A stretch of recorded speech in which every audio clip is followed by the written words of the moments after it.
11th bit first year వాళ్ళకి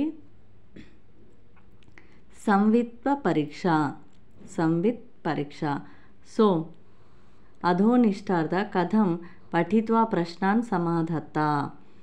అధోనిర్దిష్ట కథాం పఠిత్వా, కథను చదివి ప్రశ్నాన్ క్వశ్చన్స్కి సమాధత్త ఆన్సర్ చేయండి. 5 1 జా 5 చిన్న మారల్ స్టోరీస్ లాగా ఉంటాయి, ఇది ఇస్తారు. అండ్ దీంట్లో కింద క్వశ్చన్స్ అనమాట, వీటికి మీరు ఆన్సర్ చేయాల్సి ఉంటుంది. ఇలా క్వశ్చన్ పేపర్లో 11th బిట్ ఉంటుంది. ఓకేనా. సో 11th బిట్ మీరేం టెన్షన్ పడాల్సింది లేదు, అండ్ ఓన్గా రాసేది ఏం లేదు. క్వశ్చన్ ఈ దాంట్లో పారాగ్రాఫ్లో నుంచే క్వశ్చన్స్ ఇస్తారు. సో ఇక్కడే మీకు ఆన్సర్ ఉంటుంది. ఓకేనా, ఇక్కడే ఆన్సర్ ఉంటుంది. దాన్ని వెతికి ఫస్ట్ లైన్లో ఫస్ట్ ఆన్సర్, సెకండ్ లైన్లో సెకండ్ ఆన్సర్ అలా ఉంటుంది. క్వశ్చన్ చదువుకొని దాని ఆన్సర్ చూసుకొని మీరు రాయాల్సి ఉంటుంది. ఓకేనా. సో మీకు ఇవి 6 ఉంటాయి పారాగ్రాఫ్స్. ఆ 6 పారాగ్రాఫ్లో నుంచే ఇస్తారు, మీకు బయట నుంచి ఎక్కడి నుంచి ఇవ్వరు. మీకు ఆ 6 పారాగ్రాఫ్లో నుంచి ఏదైనా ఒక పారాగ్రాఫ్ ఇచ్చేస్తారనమాట. నేను ఇప్పుడు చూపిస్తాను ఆ 6 పారాగ్రాఫ్స్.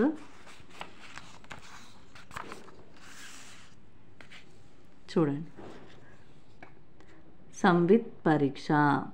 ఓకే. గతానుగతికో లోకః. సో వీటిని మీరు క్వశ్చన్ ఆన్సర్స్ని బై హార్ట్ చేయని అవసరం లేదు. మీకు ఆల్రెడీ పారాగ్రాఫ్ అక్కడ ఇస్తారు క్వశ్చన్ పేపర్లో. ఈ పారాగ్రాఫ్లో చూసి ఈ 5 క్వశ్చన్స్ ఆన్సర్ చేయాల్సి ఉంటుంది మీరు. ఓకేనా. మీకు 5 క్వశ్చన్స్ ఇస్తారు. 5 1 జా 5 ఈచ్ క్వశ్చన్కి 1 మార్క్. పైన చూసి చక్కగా ఆన్సర్ ఎక్కడుందో వెతికి రాయాల్సి ఉంటుంది. ఇప్పుడు చూడండి. సన్యాసి స్వేన ఆర్జితం ధనం కథం అరక్షత్. ఓకేనా. మీరు ఇక్కడ చూసుకోవాలి, ఇంకా మెల్లిగా చదువుకోవాలి. పురా కశ్చన సన్యాసి స్వేన ఆర్జితం, సన్యాసి స్వేన ఆర్జితం వచ్చింది. ధనం ఏకస్మిన్ తామ్రభాజనే నిక్షిప్య అరక్షత్. సన్యాసి ధనాన్ని ఎక్కడ పెట్టాడు? సన్యాసి తను సంపాదించిన ధనాన్నంతా కష్టపడి సంపాదించాడు, ఇంకా వస్తాయన్నమాట. అందరు ఇస్తారు, తను కష్టపడతాడు. సో తన దగ్గర ఉన్న ధనాన్ని అనుకోండి. ధనం ఏకస్మిన్ ఒక తామ్రభాజనే అంటే రాగి పాట్లో నిక్షిప్య అరక్షత్ నిక్షిప్తం చేసి చక్కగా ఒక దగ్గర ఇంట్లో దాచిపెడతాడనమాట. ఓకేనా, అది ఆన్సర్. సో మీరు ఆన్సర్ ఎక్స్ప్లెనేషన్ అవసరం లేదు, ఆన్సర్ మీరు అర్థం చేసుకోవాల్సిన అవసరం లేదు. జస్ట్ అదేం అడగడు మిమ్మల్ని. ఇక్కడ క్వశ్చన్ ఇస్తారు, ఇక్కడ లైన్లో వెతికి ఆన్సర్ తెచ్చి ఇక్కడ రాస్తే సరిపోతుంది. సో ఇది ఫస్ట్ పారాగ్రాఫ్ చూడండి. మీరు ఇంక కావాలంటే స్క్రీన్ షాట్ తీసుకోండి. ఇది ఫస్ట్ పారాగ్రాఫ్. ఓకే. నెక్స్ట్ ఇది సెకండ్ పారాగ్రాఫ్. ఓకే.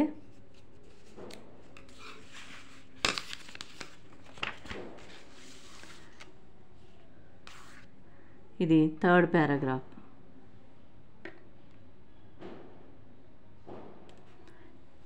ఇది ఫోర్త్ పారాగ్రాఫ్.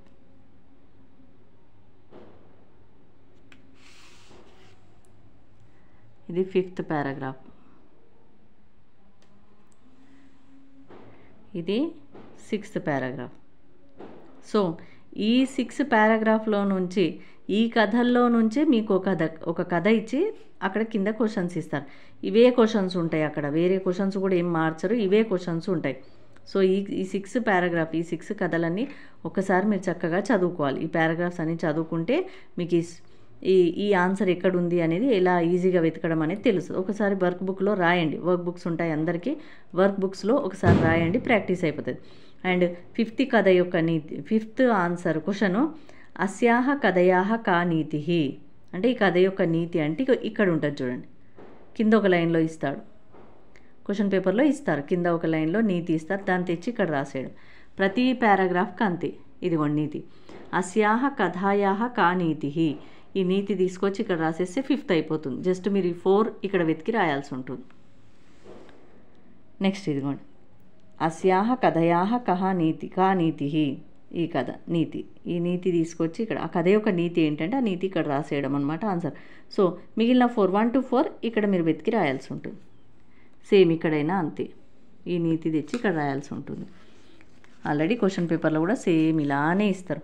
అండ్ పారాగ్రాఫ్ పైన స్టోరీ కూడా ఇలానే ఇస్తారు. మీరు ఏదో ఒక పారాగ్రాఫ్ ఇస్తారు. ఇందులో ఇంపార్టెంట్ అంటూ ఉండవు. 6కి 6 ఇంపార్టెంటే. ఎవ్రీ ఇయర్ ఏదో ఒకటి అడుగుతారు. ఇదే అడుగుతారు every year first day second day అని ఏమి ఉండదు. 6లో నుంచి ఎనీ వన్ పారాగ్రాఫ్ అడుగుతారు. సో మీరు 6 బై హార్ట్ చేసి ప్రాక్టీస్ చేయండి. ఇంకా గుర్తుపెట్టుకోవాల్సింది ఏం లేదు, ఇందులో నేర్చుకోవాల్సింది ఏమీ ఉండదు. జస్ట్ పారాగ్రాఫ్ చూసి ఆన్సర్స్ రాయడం. సో ఇది రావాలంటే మీరు వర్క్ బుక్లో లేదా మీ CWలో కానీ ఎక్కడైనా మీరు పేపర్లో బుక్లో రాసి పారాగ్రాఫ్ రాయండి. క్వశ్చన్స్ కాపీ చేసుకోండి, తీసేసి ఆన్సర్స్ రాయండి. అలా ఒక 2-3 టైమ్స్ ప్రాక్టీస్ చేసినా వచ్చేస్తుంది. So 11th bit completed.